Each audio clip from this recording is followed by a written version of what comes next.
actual psychological weekend effect that improves our mood from Friday through Sunday evening. But, listen to this, if you want to up the ante on that joy, you should spend your weekend watching a sappy romance, eating chocolate, playing video games, or snapping a selfie. Now, the number one thing you should avoid, dating apps. Well, if you're not content with chocolate and Ryan Gosling for your weekend effect, there are two new immersive experiences in town. Such a powerful film. The day-to-day move to just survive. And we get to intimately see the daily routine of these people. And you kind of get to know them. And you get to see their habits. And then that mystery is created. Why do they do what they do? What's their backstory? What are these little missing pieces to the puzzle of their identity? And it slowly begins to unravel as it opens up a little bit more and a little bit more. They let the tensions and the mystery uh, behind these people's lives stay under the surface until the floodgates open. I thought the shooting scene was so powerful. I completely wept. And then the quick cut out of it to the stark present moment was striking. And then the fact that they don't leave us even long enough with that, even more striking, where you're like, you almost want more. And I thought how they revealed the young boy's story so that it's placed on her was really brilliant storytelling. So I love this piece. I think this has got a huge future for it. It's about trauma, but it's also about relationships and healing. I like the fact that there was no dialogue until the young boy decides to say hello to Rachael.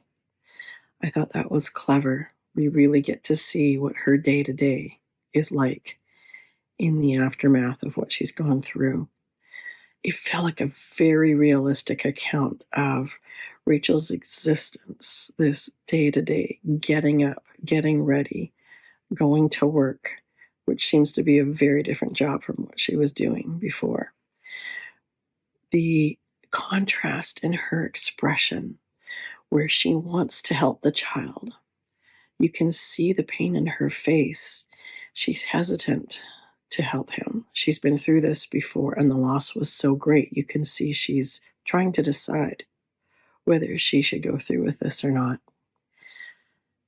I thought overall it was really clever, the way the story was told, and how we didn't have to deal with the tragedy that Rachael goes through until the end, and it all comes together. And the positive light is this little guy in her life, and I thought it was wonderful.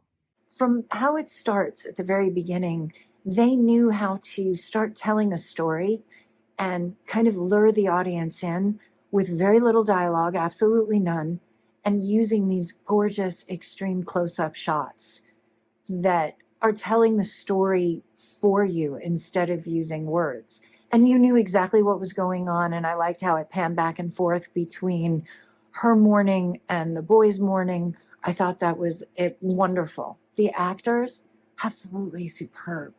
The acting in this was amazing. Having the two of them come together and start interacting was so much fun to watch because it was something that kind of, as an audience member, you're hoping for. I liked how the filmmakers told the story and how the story progressed, but then they were telling parts of it through flashbacks, and it made so much sense.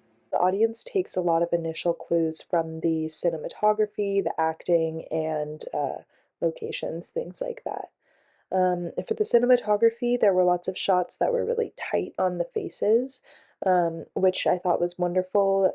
With the lack of dialogue, it certainly acted, these shots acted as kind of a gateway to understanding the actors. We felt like we were getting very up close and personal with the actors, but it was also very appropriate for the emotional narratives of both the principal characters. The acting was really great. The actress who played Rachael was very stoic, but also very emotional. If you can be both at the same time, she did a really great job of portraying that. Um, and Jack was again a great actor for being a young boy. So I thought overall I was very entertained and I was very moved by Amend.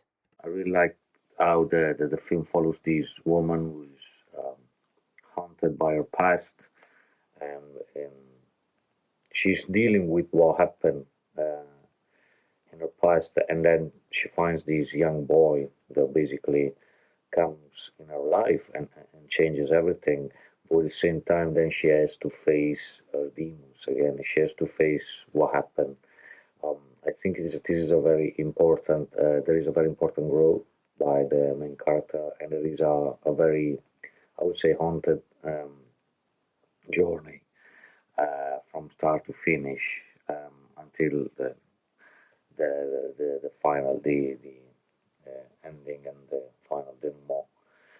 So overall, it was a very well done film. I really liked also the directing style. Really, it gives you a lot of feelings. You know, it gives you a lot of emotions. It's like being there. I feel like this is such an interesting take on a female experience. We never get to see something like this before. We kind of get into like stereotype of being a woman in the society, but we never get to see her as a wanderer, as someone who is purposeless. And it's pretty interesting to see how the short takes a female story into another direction. And with the performance, I believe this one is really good. There's like depth in the character, and there's like dimension in the performance that the actress gives in this one too. So Amen is about like an amendment of her life and Amen to get into a real relationship that she never expected before. So this is good. It feels like it's an opening act, the first act of a feature film, where one story resolves, but there's more to tell. Like, does the little boy get to stay with her? Is there more? Are they both actually dead? Based on the end, that's what I was actually wondering. But it's a great start. I mean, the dynamic is there, where it's created with this little boy interrupting the cycle of her life. But it's something that you do wonder more and more. And especially when you see the scar on her back and all that, you wonder what the full story is beyond what's being told on the screen. There's enough that the brain can fill in the information, but you kind of want to know what can go further. This is a powerful film, though. It's one that has been told a lot between a strange child coming for a woman and healing the bonds. But this one feels like it could take a different twist.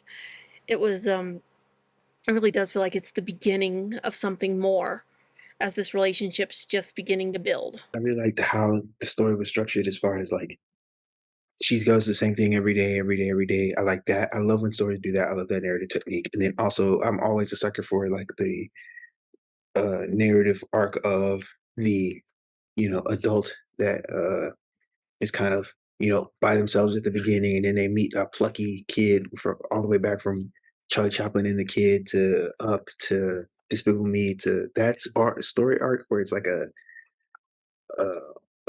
older person that's like by themselves and then like a cheerful kid or in this case a struggling kid kind of melts the heart of ice.